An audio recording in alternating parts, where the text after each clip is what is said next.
नाशिक महानगरपालिकेच्या महापौर पदासाठी भाजपमध्ये थेट शक्तीप्रदर्शन सुरू झाले आहे। वारसा, अनुभव, संघटनात्मक ताकदीच्या जोरावर काही नावांनी आघाडी घेतली असून महापौर पदासाठीची चढाओढ दिवसेंदिवस तीव्र होत चालली आहे।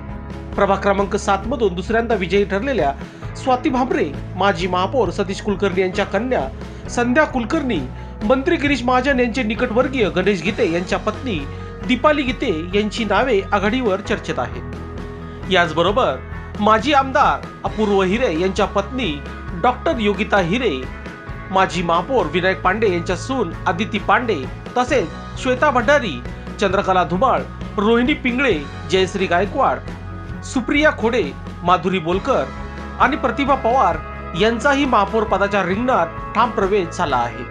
आरक्षण जाहीर होण्याआधी इच्छुकांनी दिल्ली मुंबईपर्यंत हालचाली वाढवल्या होत्या।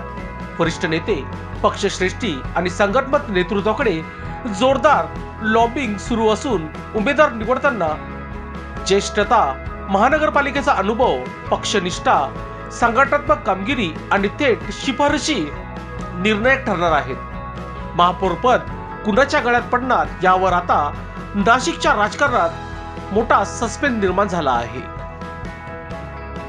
लोकशास्त्र न्यूज साठी बंटी आढाव, नाशिक।